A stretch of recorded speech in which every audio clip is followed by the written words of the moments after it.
مجھے ایک بات یاد آتی ہے، میں نے پڑھا تھا ٹرین میں ایک آدمی سفر کر رہا ہے اور اس کے ساتھ 3 بچے ہیں۔ بڑے بیٹے کی عمر 7 سال کی، دوسرے بیٹے کی عمر 5 سال کی، تیسرے کی 3 سال کی، چھوٹے بچے 7، 5 اور 3 سال کی عمر کے بچے ہیں۔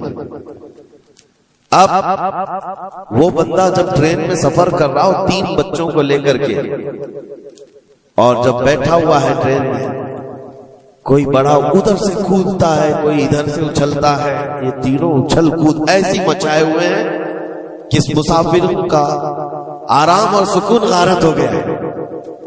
تھوڑی دیر تو کوئی برداشت کر لے گا، اور اس کے بعد مسافر دیکھ رہے ہیں دوسرے۔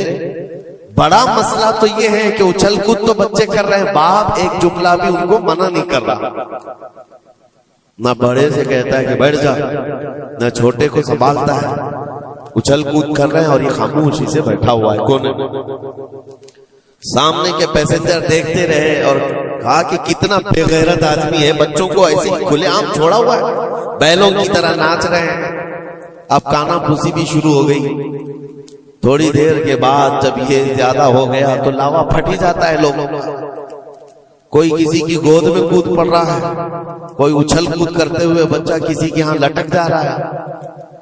1 گھنٹہ تماشا ہوا تو اس کے بعد لوگوں کے صبر کا دامن چھوٹ گیا، بولنا شروع کر دیا، اور سب نے مل کر کے جب اس کو کوسنا شروع کیا، بھائی صاحب آپ کے بچے ہیں؟ اس نے کہا میرے بچے ہیں۔ کہا کچھ تو تمیز سکھاؤ، سفر کے آداب تو بتاؤ۔ کوئی وہاں سے کود رہا ہے، کوئی یہاں سے کود رہا ہے، سارے لوگوں کا آرام غارت کر کے رکھا ہے ان بچوں نے۔ آپ باپ ہیں، آپ کو تمیز نہیں آتی، آپ کو تربیت کا انداز نہیں معلوم۔ سب کی ڈانٹ ڈپٹ سنتا رہا، اور اس کے بعد تھوڑی دیر کے بعد بھرائی ہوئی آواز نکلی، اس کی درد بھری آواز نکلی۔ کہا میں ان کو تربیت اچھی طرح سے دیتا ہوں، تمیز بھی ہے سب، لیکن مسئلہ یہ ہے کہ آج ہی صبح ان کی ماں میری بیوی کا گھر میں انتقال ہو چکا ہے۔ وہ میکے گئی ہوئی تھی، یہ بچے میرے پاس تھے، مجھے صبح خبر آئی ہے ان کی ماں کا اچانک دورہ پڑنے سے انتقال ہو چکا۔ میں نے ابھی تک ان بچوں کو بتایا نہیں کہ ان کی ماں کا انتقال ہوا۔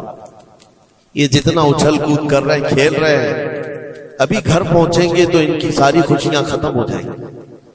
یہ اپنی ماں کی مردہ لاش کو دیکھیں گے تو سارا اچھل کود چلا جائے گا۔ بس میں اس لیے ان کو اتنی دیر کے لیے چھوڑا تھا کہ جتنی دیر خوشی منا سکے منا لیں، پھر زندگی بھر ان کو ماں کو کھونے کا احساس تو ستاتا ہی رہے گا۔ بس اتنا جملہ اس کا نکلا تو ہچکیاں بند گئی۔ جو بغل میں موجود مسافر تھے سب کی آنکھوں میں آنسو آ گئے۔ اب کوئی بچے کو اٹھاتا چومتا تھا، کوئی اس کو گود میں اٹھا رہا ہے۔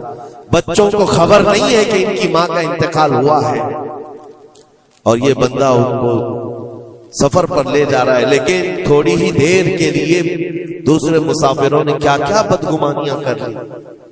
میرے عزیزوں، کس کی زندگی میں کیا چل رہا ہے آپ کو خبر نہیں ہے۔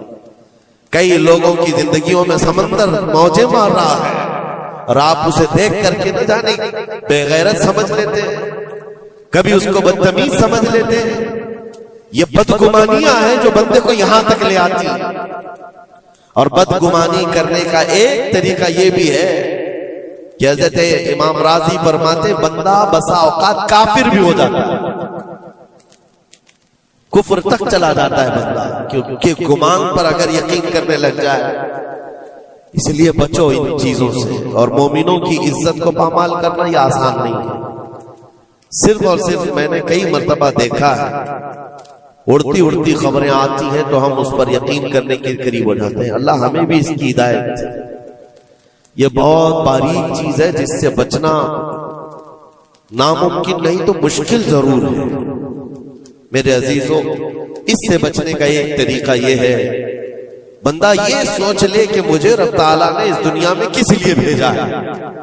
سب کا حساب کتاب لکھنے کے لیے بھیجا ہے۔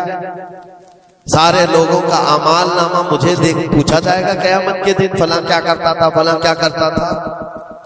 جب جب مجھے رب تعالیٰ نے اس کا مکلف ہی نہیں بنایا تو خامخواہ دوسروں کی زندگیوں میں کیوں دخل اندازی کروں؟ کیوں لوگوں کے متعلق گمان پال کر کے بیٹھوں؟